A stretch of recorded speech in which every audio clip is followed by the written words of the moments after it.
The film opens in a little girl's bedroom. She is frightened by a noise and an evil presence that emerges from her closet. It moves closer toward her and says it is her father. Just as she starts to scream, we hear a crunch and see a shot of blood splatter a nearby photograph. In a nearby home, Sadie Harper is getting ready for her first day back to school following the death of her mother Cara in a car accident.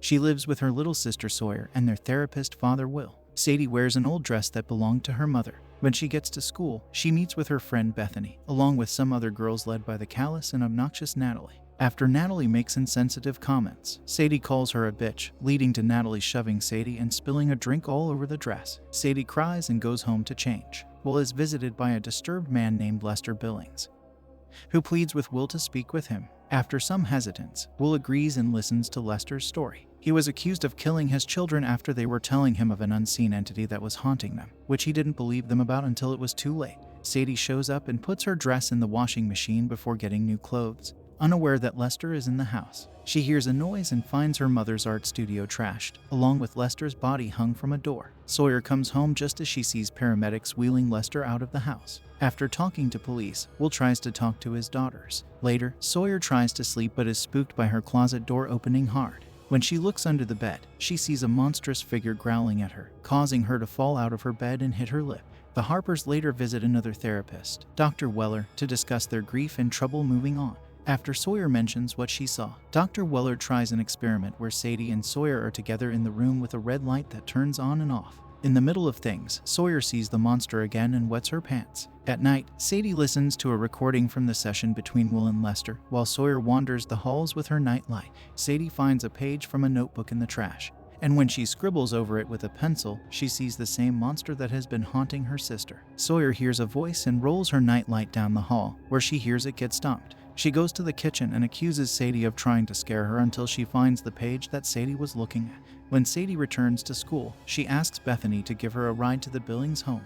While it looks abandoned, with garbage everywhere, Lester's widow Rita is still living there in squalor and has lit candles everywhere. She thinks Sadie is there to torment her like everyone else does, but she tries to ask Rita about what Lester and their daughters had seen before they die. Rita says her children called it the Boogeyman and that it thrives in the darkness while also tricking children by mimicking familiar voices. After thinking she sees the Boogeyman, Rita fires her rifle, forcing Sadie to run back to Bethany's car. Sadie goes back home and gets annoyed with Sawyer talking about the Boogeyman. She shuts the door and hears a knocking, but when she goes to tell Sawyer off again, the door breaks open and something appears to force its way down Sadie's throat. She wakes up in her bed as if it was a nightmare, but she coughs profusely. She walks out of her room and sees Sawyer talking to her as if they both have seen the same thing. Will comes in holding a box of Cara's belongings to dispose of, which Sadie gets upset about.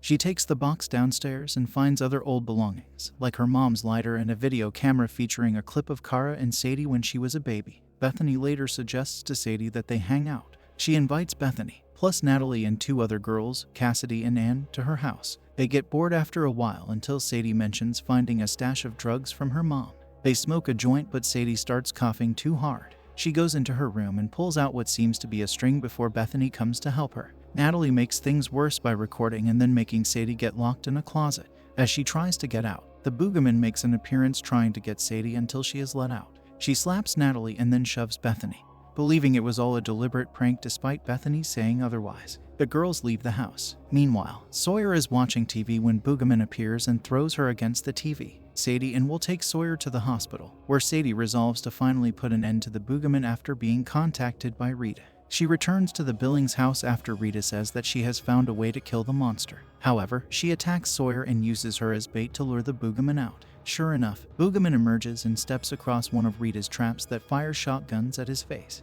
Unfortunately, he is still alive and rips Rita in half before trying to go after Sadie. She manages to get out of the house, but when she hears from Will bringing Sawyer home, she also realizes Boogeyman is going to find them there. Sadie then hears what sounds like Boogeyman grabbing Will and Sawyer. Sadie runs back home and manages to find Sawyer. They bring Christmas lights into the basement to try and find Will. The Boogeyman stalks them and attacks when the lights are unplugged. The sisters then use hairspray with their mom's lighter to burn Boogeyman until the spray runs out. Sawyer douses the Boogeyman with lighter fluid, and Sadie throws her lighter at him, setting the monster on fire before it spreads through the whole house. The Boogeyman crumbles to ashes as the Harpers flee the burning house. The family returns to Dr. Weller, looking to move forward from their trauma together. Just as they start to leave, Sadie hears Dr. Weller calling her to come back inside.